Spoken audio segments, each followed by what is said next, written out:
Is there a prompt? There are 6 emergency exits. Hello, everybody. This is Rod, your captain speaking. We are currently 30,000 feet in the air, and we haven't even left the airport. We just lit the joint. Just kidding, a little pilot humor there. We like to have fun. Our destination today is Casablanca, Morocco. So everyone, sit back, fasten your seatbelts, and prepare for takeoff. We will be arriving in 6 hours. What's going on, 7-footers gang? We're back. You know who it is. Jarod and Jenna here for another week of exciting news and tea around the association. Jarod, how you doing over there, my friend? Chilling, can't complain. You know, NBA action is fantastic, as they say. Lots going on and off the floor, as we are well aware. You know how it is in these streets. I mean, geez, I didn't know if I was reading like TMZ this week or ESPN. That shit was blending. But let's kick things off on a really positive note here because, again, we told you guys last week that the Warriors, they're pretty much back. I mean, we're having a lot of nostalgia here. At least I am. You know how I get. But Steph Curry made history, oldest player to notch 50 points and 10 assists in a game. Now, I mean, he made Warriors franchise history, and it's just great company that he is in. I mean, and the fact that he's doing this in arguably, what, do you think he's still in his prime? Oh, I mean, yeah, at 33, I think the tail end, but I think what we're seeing now is that players can have the ability to have an extended prime, given all the advances of modern medicine and technology.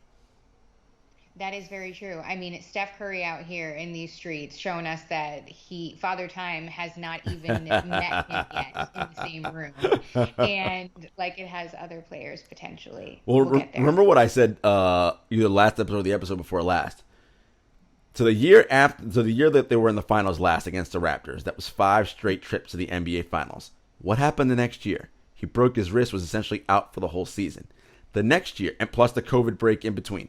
The next year, they didn't make the playoffs, right? So he's had a lot of extra time to rest and recover. So it's not surprising that after a grueling 5-year run of the NBA Finals and then essentially two years of postseason being off, that he's like coming out of the gate looking stronger and better than ever. And Steve Kerr is saying that he's the strongest and fittest he's been in his entire career. Yeah, I thought that was super interesting when Steve said that. Not that I think Steph Curry isn't capable of being fit at the age that he is at 33 right now, but very interesting to see how things pan out. That really, if you think about it, these young guys in their 20s thinking maybe, yeah, like, I got it, I'm the man. But like, look at Steph Curry right now. He's the man right now. You know what I mean? Not that he hasn't been, but look how long he's pulling this longevity, I should say, of his prime, like going off of your point. But yeah, third player in Warriors franchise history to do it, next to Wilt Chamberlain in 1963 and Rick Barry in 1974. That's a big gap. It's a big gap just for you guys out there. Legendary. So my question is, does this, and I know you're not this kind of guy, but we have to ask for everybody out there, what does this put Steph Curry in a different category now, or should we be putting him in a different category now? What conversations should he be thrown into after this type of accolade? Well, look, I mean, I think his career is still growing and evolving. He's still earning accolades, right? Look, he's a 2-time league MVP. He's a 3-time NBA champ, right? We already know greatest shooter of all time. He will soon become the all-time three-pointers made leader. You know, when he passes Ray Allen. So, you know, he's carving out a career that when it's all said and done, he will have a legitimate argument potentially as being top 10 all time. All right. And that's incredible. Right. It's more than the shooting. Right. I mean, it's everything. And in the way he's redefined the game. So, yeah, he is putting together a hell of a career. Of course, first ballot Hall of Famer, all that. That's no brainer. NBA 75th anniversary team, all that. But, you know, really, when it's all said and done, he has a chance to, you know, really say, hey, top 10 all time, for sure. Heck yeah. Well, let's talk about bigger picture, the Dubs as a whole. The Dubs right now are leading the West. They are 9-1, and they're incredible. I mean, they're number 2 in net rating right now, number 2 in defensive rating, and number 8 in offensive rating. I mean, what do we make of these Warriors right now in this current season? And let me point out that we are without Klay Thompson. So who they're targeting a return for him for Christmas. But until then, he's coming off the Achilles, the ACL. I'm assuming there will be a minutes restriction and all that, easing him back into it. But let's talk about the Warriors right now, present day, 9-1, top of the West. What do you make of this team? Jenna, they're looking fantastic as a team. Like, they just are. Look, it's early, right? We're 10 games into the season. And my thing is, as you know, let's see where we are 20 games, right? Because 20 games is the quarter way mark. That's a quarter of the way through the season. Let's see what trends have held. I will say this. They're 9-1. You mentioned they're number 2 in adjusted net rating, number 2 in adjusted defensive rating, and number 8 in adjusted offensive rating. Now, the only sort of cold water I'll throw on that is that the Warriors have played the worst schedule, or should I say the easiest schedule in the NBA through 10 games, right? However, listen, that's not their fault. You beat who's in front of you. And so not only are they beating the worst teams in the league, they're blowing them out, right? And that's what you're supposed to do. You're supposed to beat up on the bad teams, and they are, in fact, doing that. So I'm loving what I'm seeing.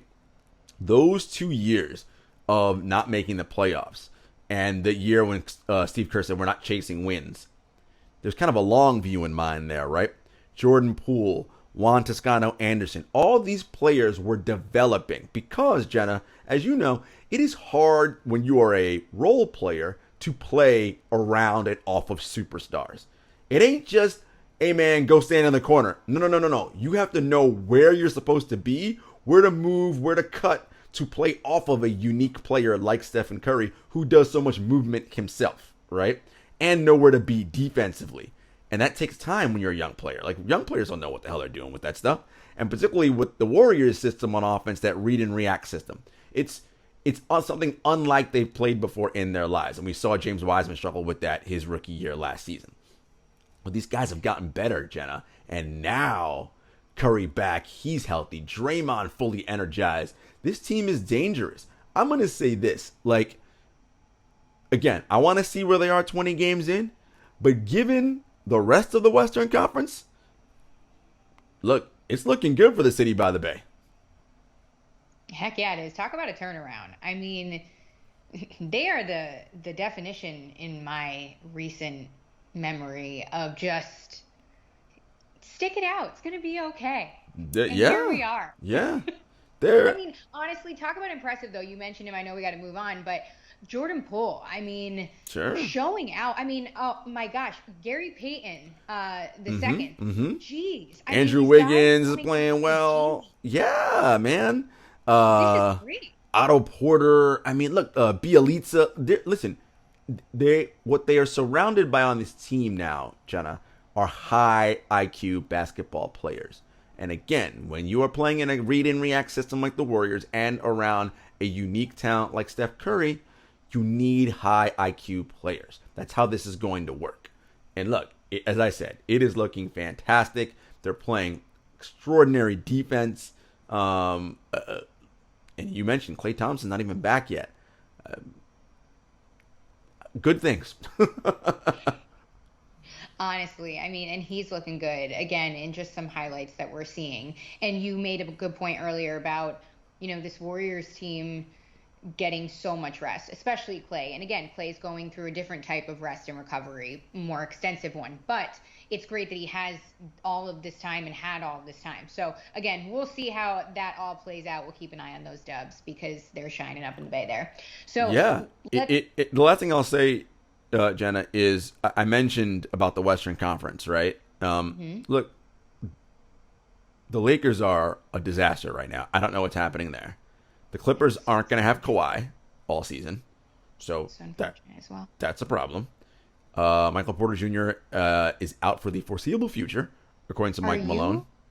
You about to say that the Warriors could contend for a championship? Look, the Phoenix Suns, they're kind of coming around. Utah's fine, but I mean, who else in the West is concerning you? Dallas? No. The Blazers? No.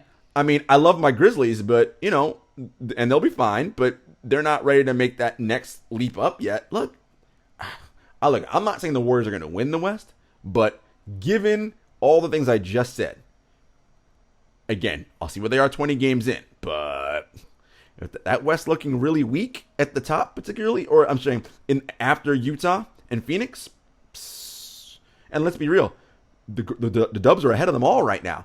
And with that easy schedule they had, they may have been able to race out to a nice lead that maybe teams can't catch them.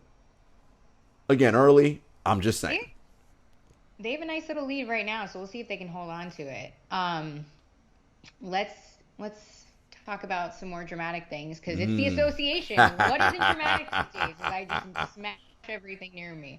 So let's talk about what went down on Monday night. We have to talk about the scuffle between Markieff Morris and Nikola Jokic. They got into it, and now it's spilled into somehow Jokic's brothers being involved. There's a Twitter war going on with the Morris brothers, because as we know, the Morris brothers love a good scuffle.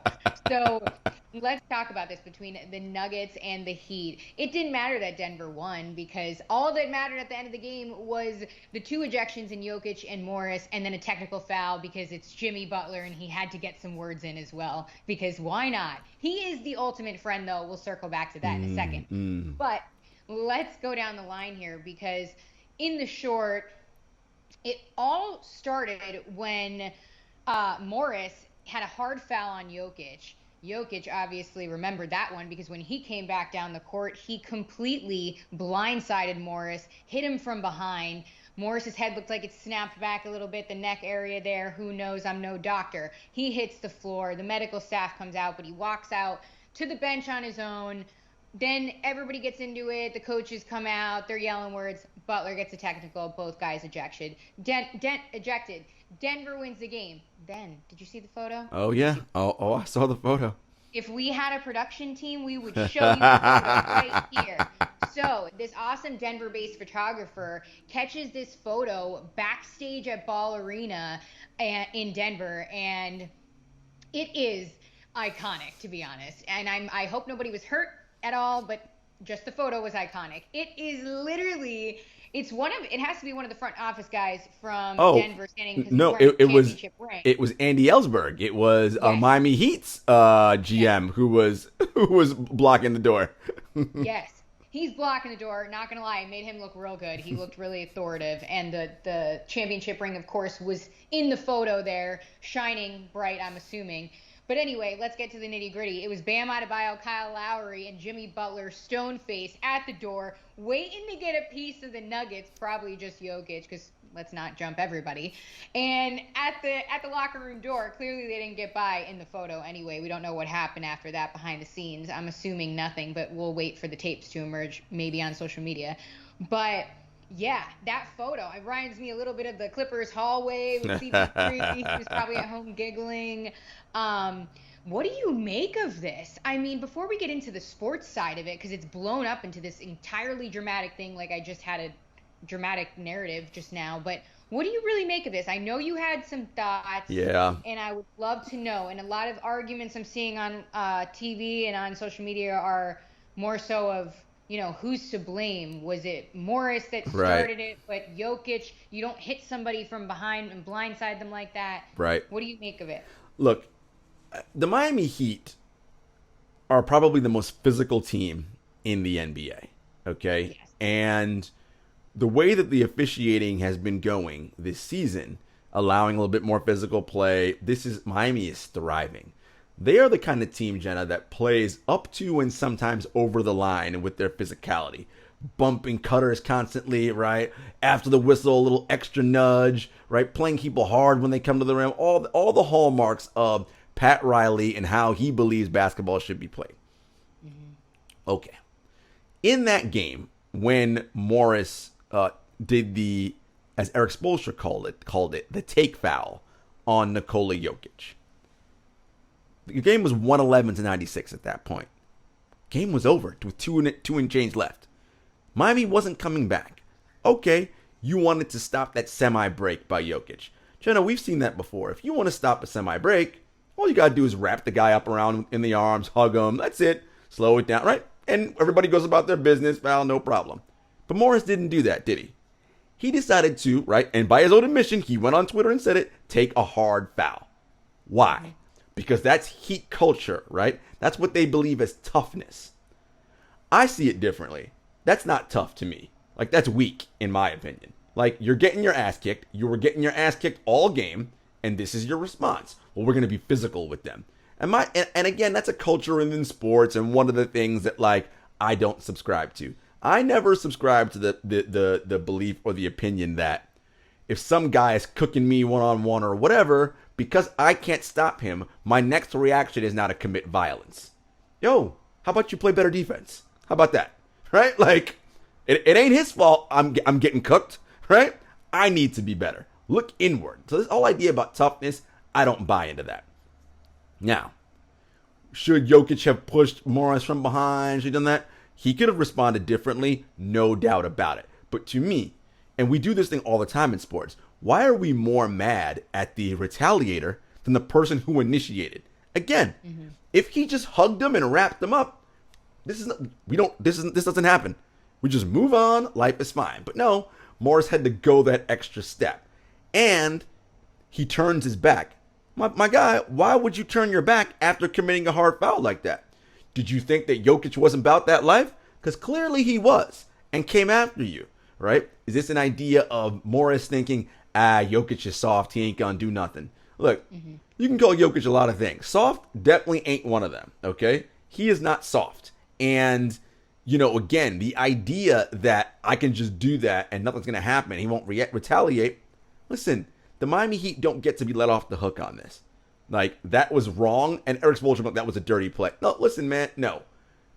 Morris, he started it. That was a dirty play, right? You did not need to do the body check. If it was a take foul, we've seen take fouls. You just wrap him up with your arms of the take foul. You grab his jersey. No need, right, to do the body check. No, you thought you were sending a message. And Jokic responded and said, oh, well, I'm going to send a message back to you, buddy, if you want to think this is how we're going to play this game. He did. I mean, yeah. And it continued to carry over after the game. In the post game, first of all, Jokic did come back and say, it was a stupid play. It was a bad move on my part. He did add that he needed to protect himself. Yes. Yeah. And, he kind of tried to, in my opinion, close the door on the subject. But the Morris brothers don't play that way. And first it was Markieff Morris who tweeted, actually. It said, he said, quote, waited till bro turned his back, shaking my head, noted. Okay, he's going to remember that one. So we have that. And then it somehow gets confirmed that Jokic's brothers, his two brothers, who look very large, like scary, that they could fight you, made a joint Twitter account, I guess, which is hilarious, with no avatar. It's great. Unless they've updated it.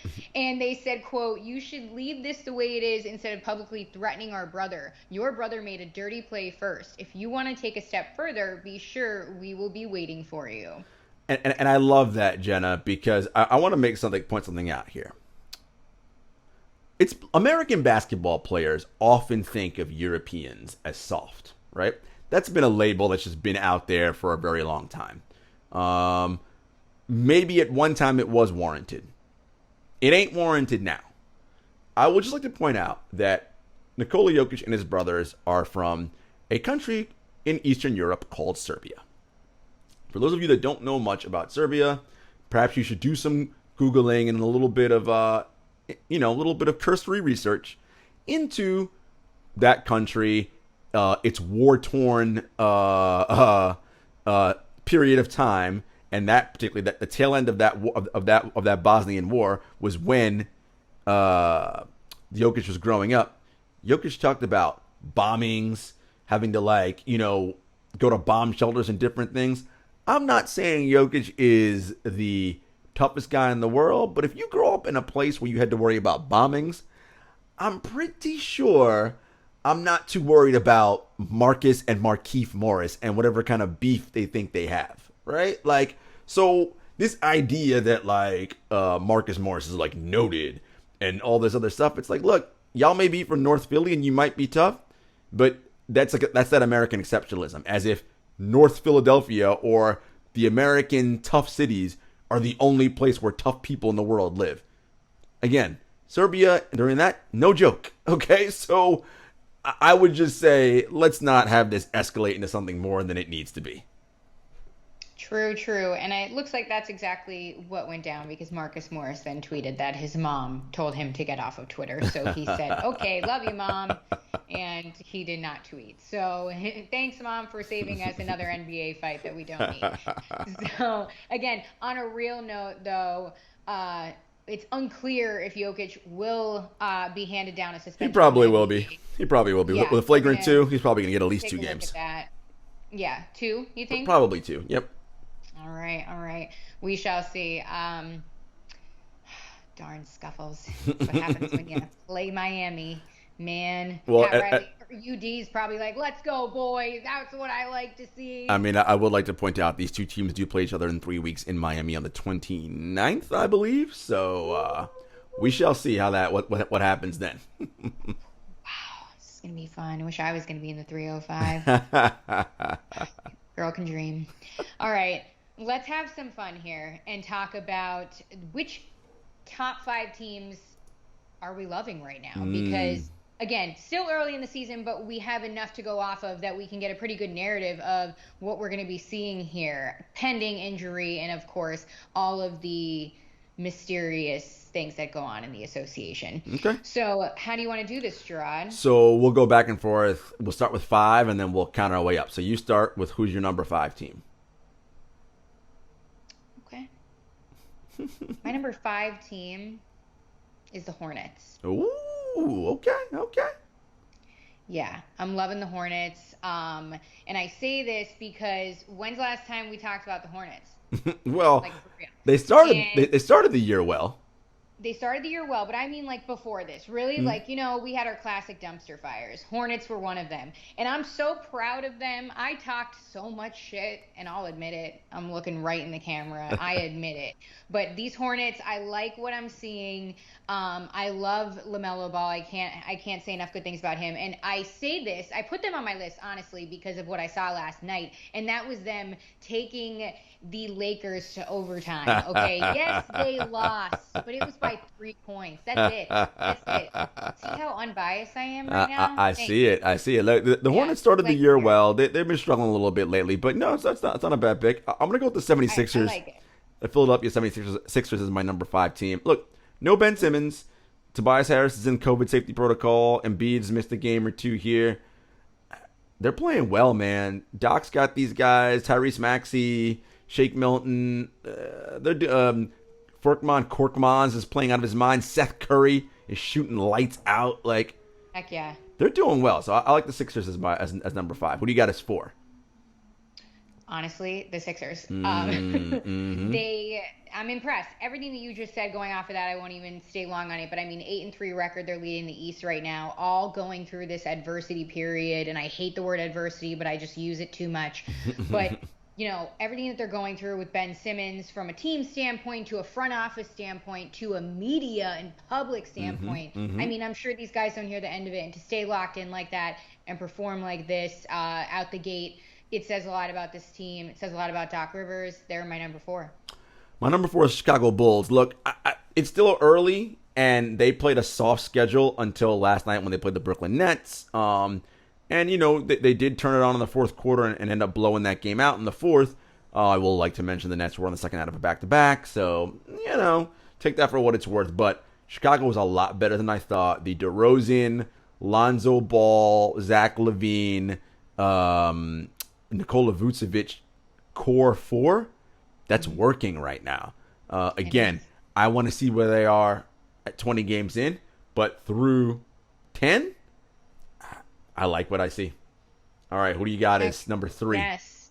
My number 3 is Miami. They are right down there below the Sixers in the East. Mm-hmm.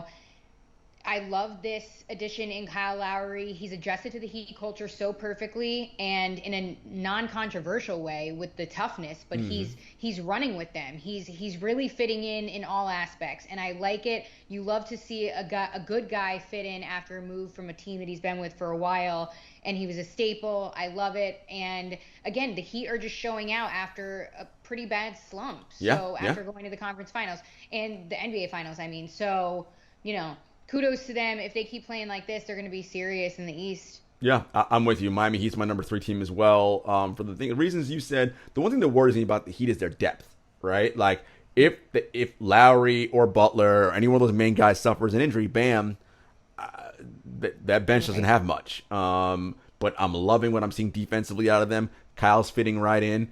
I still worry about their shot creation come playoff time if they have enough guys to do that. But so far, I'm loving it. They're killing. All right, who's your number 2 team? My number 2 team is the Bulls. And again, for all of the reasons you said, I love the experiment in that core 4. I love the way they're clicking DeMar DeRozan, Lonzo Ball. I mean, and Zach LaVine coming off of an incredible season and just continuing to play so well. And again, I mean, Chicago's alive. I mean, I didn't think I would say this, but again, they're up there number 3 in the East, tied with the Heat. I mean, when's the last time you've seen that? I mean, we're usually seeing Derrick Rose. When Derrick Rose is winning MVPs. For real, though. I mean, wow. That was a while ago. That. So, yeah, again, just made the whole entire point. I mean, the Bulls, dare I say the Bulls are back. I like it. All right, my number 2 is the Golden State Warriors. We talked about them just at the top of the show. Again, I know their schedule has been easy and soft, but they're blowing out the teams they're supposed to blow out. 9-1. They're killing on offense and defense right now, looking excellent on both sides of the ball. If they're able to maintain this and Clay is back at like even 80%, Jenna, like, again, given what's going on in the Western Conference, they could come out and not surprise anybody, right? It's going to be like, oh, look, the Warriors won the West. Because they have the championship pedigree. We know that, right? So I'm liking the Warriors. All right, who do you got as your number 1 team so far? The Warriors. I've never been so in tune with you in my life. The Warriors, again, for every reason that we said at the top of the show, everything that you just said, they're 9-1 in the West, obviously leading that conference, and not just by a game. Like, they're creating a gap. If they keep this up and keep it up long enough, I mean, before you know it, we'll be at Christmas, then All-Star break, and then shit gets serious. So, again, the narrative can shift super fast, which is why I love the NBA.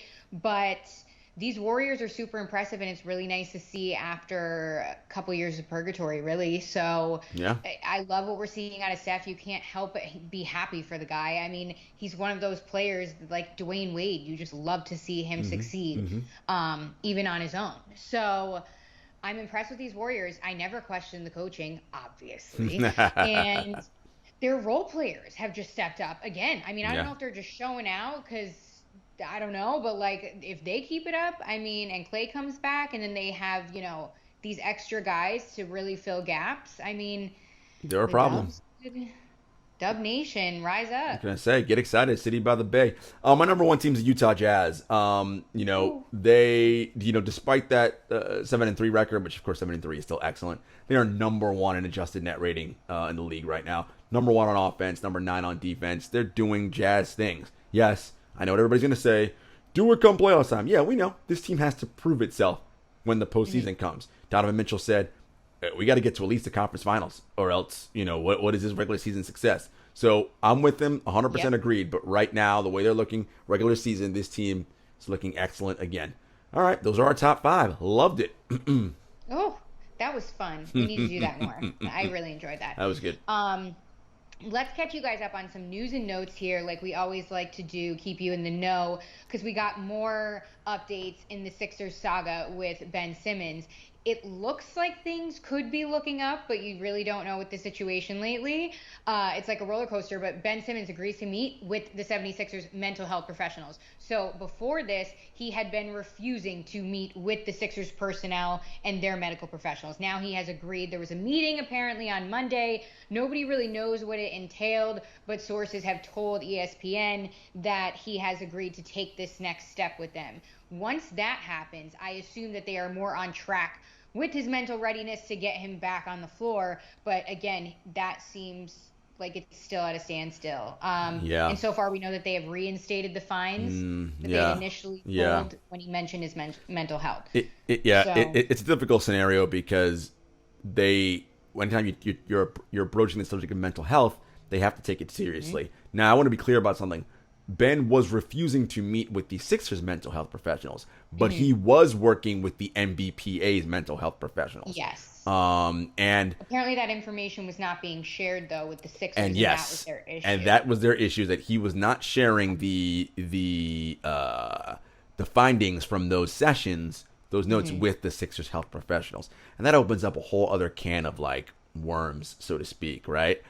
The NBPA is the union and the Players Association designed to protect the players' interests. Should Ben Simmons, if he's talking to those health professionals, should he have to share that information with the Sixers mental health professionals? Because, let's be honest, Sixers doctors and Sixers mental health professionals do not work for Ben Simmons. They work for the Philadelphia 76ers. There could be a conflict of interest, right? I mean, it's just a slippery slope. The bottom line is Ben does not want to suit up for the 76ers. This is where this is all stemming from. And the Sixers are trying to figure out a way, how can we get this to a point where we at least get you on the court to play, or we get you working with our professionals so that we have some kind of game plan in mind before that December 15th deadline? Because I don't know how this is going to drag along all season. It's just... Now, look, the Sixers are winning right now, so it's not that big of a deal, right? So, but if all of a sudden things start going haywire and they're losing, where do we go from here? So this is, as the Ben Simmons world turns, is where we are. So Ben Simmons wants a trade, right? Mm-hmm. And there have been talks. We'll get to it in a second, but this is where I'm confused with the situation. I'm not even sure if this is public knowledge. I'm questioning this, I guess, as an outsider, aside from a journalist. But Ben Simmons told the Sixers that he is not mentally ready to play. Mm-hmm. However, if the Sixers come to him and say, hey, we've just agreed to a trade with so-and-so, and his camp's happy about it, does he go back and continue mental health treatment with that team? Or does he suit up right away because he got a trade? I'm not implying or suggesting. No, I know what you're saying. No, I get it. I'm just saying, is he not, like, are we only waiting on the mental health aspect of it, or is he not suiting up for the Sixers? Well, look, you know what I mean? Yeah, I'm with you. Look, I think we can't come out here and say if Ben Simmons is lying or not about needing, like, I don't know that. What I do know is the situation with the Sixers is not salvageable. I know that. And if that relationship, if that is causing him any level of mental anguish, I can't determine that. But that's the reason, I'm assuming, why he is seeking the mental health, right? It is that the situation with Philadelphia has become untenable and it is affecting me mentally, right? That's the only thing we can ascertain and assume. Again, I'm not going to call him a liar or say he's making it up or whatever. I don't know any of that. But I do know that relationship, unsalvageable. And so he does not want to suit up for them. So until he gets moved away, and guess what? That change of scenery and new environment, that may change things for him from a mental approach. But staying in Philly, not going to. No. We shall see what's going on there. Again, Daryl Morey hasn't lowered that high, steep asking price for Simmons. So whoever it may be is going to have to trade away a star, because that's what Daryl Morey wants. He's in win-now mode, and of course, rightfully so. But, I mean, that's going to make it harder for Simmons to be placed. We'll see. We'll keep an eye out. On to happier times, because Giannis Antetokounmpo and his brother and the Bucks visited Joe Biden at the White House, being the reigning NBA champions that they are, and it was great. I mean, anybody who knows Giannis Antetokounmpo and his family's story about how, this is a 180 for them. They were poor, selling CDs and things on the street and sharing shoes as brothers when they were kids and in Greece. So incredible moment for them to be there at the White House. Giannis gave a great speech. What were your thoughts about all that? That's a sweet little moment. Yeah, that's more of a your kind of thing. No, I didn't dislike it. It's just kind of like, all right, you win a championship, you go to the White House, cool. I mean, it is cool, right? That the Giannis story, sort of, and his family story, and a great moment for the Bucks, right? I mean, look, winning a championship is hard. Like, we talk about this all the time. Fans get caught up in this rings culture and just think that it's like, oh, no. Don't let LeBron and the Warriors and the Bulls and all these teams that are dynasties fool you into thinking, oh, you just get on a roll and you win titles. No, you don't. Like, look through the history of the NBA and the amount of great players, Hall of Famers, NBA 75th anniversary team players who have never won an NBA championship. It's fucking hard, man. Real hard. So, a trip to the White House as part of your as part of your prize and the spoils of your success, wonderful. Gotta love it. Let's go to Boston. Bad news in Boston. I mean, it just rolls right off the tongue at this point because Jaylen Brown is. This is not funny though. On Monday, head coach Ime Udoka announced that Jaylen Brown is out 1 to 2 weeks with that right hamstring strain that already caused him to miss a game. The Celtics are 4-6. I mean, this comes after what's his name? Marcus Smart said in the news that, Brown and Jason Tatum need to learn to pass the ball and kind of basically opened the floodgates to there's a rift in the locker room narratives. So what does this mean for the Celtics? I mean, the Celtics are also in rumored talks that they were chatting with the Sixers about Ben Simmons. So that's a whole other story. Well, that's interesting. Break it down. But they might be related, though, Jenna, right? Because remember what I said last week. Is there an alpha problem brewing between Jaylen Brown and Jason Tatum? You did. Jaylen Brown is starting the season playing much better offensively and defensively than Jason Tatum. I mean, he's already a better defender, but his shooting numbers and everything have been better. Yeah, Brown is shooting career high, 25.6 points right now per game. His true shooting and effective field goal percentage are the highest of his careers, and Tatum has been off to a slow start. This 1 to 2 weeks of Brown being out is that now Tatum now wrestling the control back of the team and being the alpha and taking all the shots again. And this story about getting Ben Simmons in a trade, you do realize that Ben Simmons in a trade, first of all, whether it's true or not, let's put that to the side. A trade with Philly for Ben Simmons was have to include either Jason Tatum or Jaylen Brown, right? That's how that's going to be. Is that something now President of Basketball Operations, Brad Stevens, would consider because of a potential alpha conflict brewing between Jaylen and Jason? I don't know that it is. I haven't talked to anyone in Boston. But, Marcus Smart saying what he said, and you can see, this could be a thing, potentially. So it's something that bears watching. This is bad timing for the Celtics for Jaylen Brown to go down because now it's just Jason Tatum and some dudes, right? Like, okay.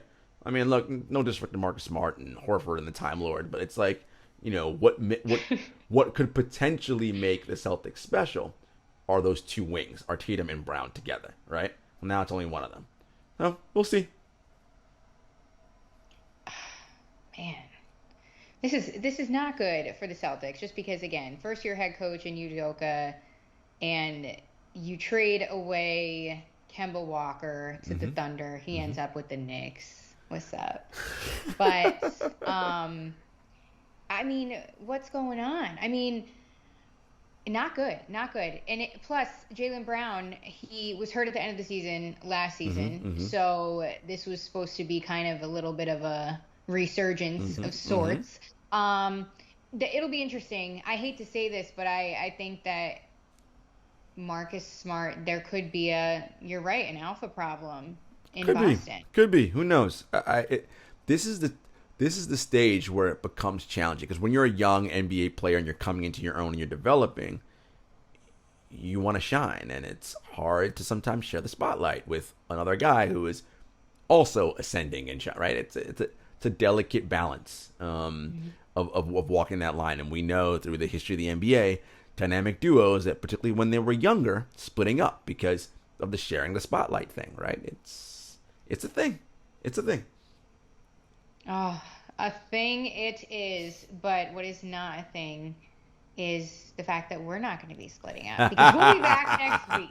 We will, in fact, be back. I see what you did there. It's well done. Well done. Guys, you know where you can find us. Of course, Apple Podcasts, Spotify, YouTube. We're going to have some news coming soon. The 7-Footers Basketball Podcast will be moving to a new podcast platform. No, we're still going to be on Apple, Spotify, all that stuff. But we're going to be with a collection of other awesome podcasts. We're really excited to announce that, so stay tuned. Make sure you follow us on Twitter at 7FootersPod, on Instagram at 7FootersPodcast, at JS Hector, at Jenna Lemoncelli, so you can find out and hear about that exciting news. And until next time, peace.